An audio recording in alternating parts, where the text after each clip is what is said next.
کثرت سے کلمہ طیبہ لا الہ الا اللہ کہتے رہو، اس سے پہلے کہ ہمارے اور اس کلمہ کے درمیان کوئی چیز حائل ہو جائے، یعنی موت آنے سے پہلے اس کو کثرت سے پڑھتے رہو۔ جو موت کے وقت اس کلمہ کو پڑھتا ہوا مر جائے انشاءاللہ وہ جنتی۔ السلام علیکم ورحمۃ اللہ وبرکاتہ۔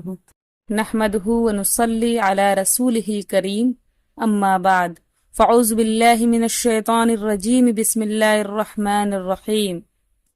معزز سامعون و سامعات، ناظرین و ناظرات، آج کی اس ویڈیو میں آپ کے سامنے ایک بہت ہی اہم ٹاپک لے کر حاضر ہوئی ہوں۔ کلمہ طیبہ کی اہمیت و فضیلت کے سلسلے میں چند جملے لے کر حاضر ہوئی ہوں۔ مجھے امید ہے آپ لوگ ویڈیو کو مکمل آخر تک ملاحظہ فرمائیں گے، تاکہ ہمارے وہ بھائی بہنیں جنہیں کلمہ طیبہ کی اہمیت و فضیلت نہیں معلوم ہے، شاید میری یہ چھوٹی سی ویڈیو سب کے لیے فائدہ مند ثابت ہو انشاءاللہ۔ آئیے بڑھتے ہیں اپنے مین ٹاپک کی طرف۔ اللہ کے رسول صلی اللہ علیہ وسلم نے فرمایا، ما من عبد قال لا الہ الا اللہ ثم مات على ذلك الا دخل الجنت۔ جو بندہ لا الہ الا اللہ کا اقرار کرے پھر اسی پر مر جائے تو جنت میں داخل ہوگا۔ حضرت ابوبکر صدیق رضی اللہ عنہ فرماتے ہیں کہ میں نے رسول اللہ صلی اللہ علیہ وسلم سے دریافت کیا کہ اس دین میں نجات کا ذریعہ کیا ہے، تو آپ نے فرمایا، جو میرا لایا ہوا کلمہ لا الہ الا اللہ کو قبول کر لے، جس کو میں نے اپنے چچا ابو طالب پر پیش کیا تھا اور انہوں نے رد کر دیا تھا، تو وہ کلمہ ماننے والے کے لیے نجات ہے۔ یہی کلمہ دنیاوی مصیبتوں کے لیے بھی باعث نجات بن جاتا ہے۔ اس کے پڑھنے سے جان و مال کی حفاظت ہو جاتی ہے۔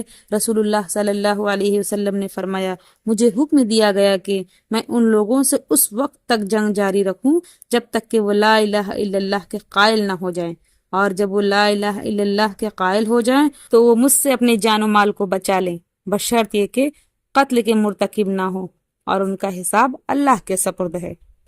کلمہ طیبہ پڑھنے سے ایمان تازہ رہتا ہے۔ رسول اللہ صلی اللہ علیہ وسلم فرماتے ہیں، تم لوگ اپنے اپنے ایمان کو نیا کر لیا کرو۔ عرض کیا گیا، یا رسول اللہ، ہم کس طرح اپنے اپنے ایمان کو نیا اور تازہ کر لیا کریں؟ آپ نے فرمایا، تم کثرت سے کلمہ طیبہ لا الہ الا اللہ کو پڑھتے رہو۔ یہ کلمہ طیبہ جڑ ہے اور باقی اعمال اس کی شاخیں ہیں۔ ایمان کی تازگی سے دیگر بدنی اور مالی عبادتیں بھی تر و تازہ رہیں گی، اس لیے کہ جڑ تازہ رہے گی تو شاخیں بھی سرسبز اور ہری بھری رہیں گی۔ اس کلمہ طیبہ کی ایک بڑی خوبی یہ ہے کہ کلمہ طیبہ پڑھنے والا گناہوں سے پاک ہو جاتا ہے۔ اس کے کہنے اور اس کے مطلب پر پورا پورا عمل کرنے والا گناہوں سے پاک و صاف ہو جاتا ہے اور اس کی مغفرت اور بخشش ہو جاتی ہے۔ کلمہ طیبہ پاکیزہ درخت کی طرح ہے۔ قرآن مجید میں اس کلمہ طیبہ کو شجر طیبہ کے نام سے یاد کیا گیا ہے۔ کلمہ طیبہ سے مراد بحکم حدیث لا الہ الا اللہ محمد الرسول اللہ ہے۔ کلمہ طیبہ پر آپ کی شفاعت ہوگی۔ جو اس کلمہ کو سچے دل سے پڑھے گا تو رسول اللہ صلی اللہ علیہ وسلم قیامت کے دن اس کی سفارش فرمائیں گے۔ رسول اللہ صلی اللہ علیہ وسلم نے فرمایا، میری شفاعت کا مستحق قیامت کے دن سب سے زیادہ وہ سعادت مند ہوگا جس نے سچے دل سے کلمہ توحید کو پڑھا ہوگا۔ کلمہ طیبہ کا سچے دل سے اقرار کرنے والا جنتی ہے۔ کلمہ طیبہ کا پڑھنے والا اور اس پر عمل کرنے والا دوزخ میں نہیں جائے گا۔ حضرت ابو ہریرہ رضی اللہ عنہ فرماتے ہیں کہ رسول اللہ صلی اللہ علیہ وسلم نے فرمایا کہ تم کثرت سے کلمہ طیبہ لا الہ الا اللہ کہتے رہو، اس سے پہلے کہ ہمارے اور اس کلمہ کے درمیان کوئی چیز حائل ہو جائے، یعنی موت آنے سے پہلے اس کو کثرت سے پڑھتے رہو۔ جو موت کے وقت اس کلمہ کو پڑھتا ہوا مر جائے انشاءاللہ وہ جنتی ہوگا۔ چنانچہ رسول اللہ صلی اللہ علیہ وسلم نے ارشاد فرمایا کہ میں ایک ایسا کلمہ جانتا ہوں جو اس کو سچے دل سے پڑھتا ہوا مر جائے تو دوزخ کی آگ اس پر حرام ہوگی، وہ کلمہ لا الہ الا اللہ ہے۔ کلمہ طیبہ پڑھنے پر آسمان کے دروازے کھول دیے جاتے ہیں اور یہ کلمہ عرش تک پہنچتا ہے۔ رسول اللہ صلی اللہ علیہ وسلم نے فرمایا کہ جو بندے سچے دل سے کلمہ طیبہ لا الہ الا اللہ پڑھتا ہے تو اس کے واسطے آسمانوں کے دروازے کھول دیے جاتے ہیں اور وہ کلمہ عرش الہی تک پہنچ جاتا ہے، مگر شرط یہ ہے کہ وہ بڑے بڑے گناہوں سے بچتا رہا ہو۔ اسی کلمہ طیبہ میں اسم اعظم ہے۔ رسول اللہ صلی اللہ علیہ وسلم نے فرمایا، جو اسم اعظم کے ساتھ دعا کرے گا اللہ تعالیٰ اس کی دعا قبول فرمائے گا۔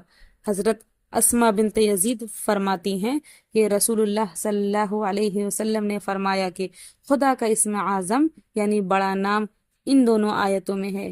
ایک آیت یہ ہے، وَإِلَٰهُكُمْ إِلَٰهٌ وَاحِدٌ لَا إِلَٰهَ إِلَّا هُوَ الرَّحْمَٰنُ الرَّحِيمُ، تمہارا اللہ صرف ایک اللہ ہے، اس کے سوا کوئی معبود نہیں، وہی جو بڑا مہربان نہایت رحم والا ہے۔ اور دوسری آیت سورہ آل عمران کے شروع میں ہے، الف لام میم اللہ لا الہ الا هو الحی القیوم۔ الف لام میم، نہیں ہے کوئی معبود مگر ایک اللہ جو ہمیشہ زندہ ہے اور ہمیشہ زندہ رہنے والا ہے، اور وہ تمام مخلوق کی ہستی کو قائم رکھنے والا ہے۔ کلمہ طیبہ مشکل کشا اور قاضی الحاجات ہے۔ حضرت سعد رضی اللہ عنہ فرماتے ہیں کہ رسول اللہ صلی اللہ علیہ وسلم نے فرمایا کہ حضرت ذوالنون یونس علیہ السلام نے مچھلی کے پیٹ میں اللہ تعالیٰ کو یوں پکارا تھا، لا الہ الا انت سبحانک انی کنت من الظالمین، اے اللہ تو ہی معبود ہے، تیرے سوا کوئی معبود نہیں، تیری ذات پاک ہے، میں بے شک ظلم کرنے والوں میں سے ہوں۔ کلمہ طیبہ جنت کی کنجی ہے۔ رسول اللہ صلی اللہ علیہ وسلم نے فرمایا، یہ کلمہ طیبہ جنت کی کنجی ہے، جس کے پاس یہ کنجی ہوگی جنت کا دروازہ کھول کر جنت میں داخل ہو جائے گا۔ کلمہ طیبہ پر اسلام کی بنیاد قائم ہے۔ اسلام کی بنیاد جن 5 چیزوں پر قائم ہے ان میں سب سے پہلی چیز کلمہ طیبہ ہے۔ کلمہ طیبہ کا وزن بہت بھاری ہے۔ اس کلمہ طیبہ میں اللہ تعالیٰ کی وحدانیت کا اقرار ہے کہ اللہ تعالیٰ ایک ہی ہے اور وہی عبادت اور بندگی کے لائق ہے، اس کی عبادت اور خدائی میں کوئی اس کا شریک اور ساجھی نہیں، وہی تمام کائنات کا خالق و مالک اور احکم الحاکمین ہے۔ یہی مطلب ہے کلمہ طیبہ کا۔ وحدانیت الہی کے اقرار ہی اسلام ہے اور یہی ایمان کی روح ہے۔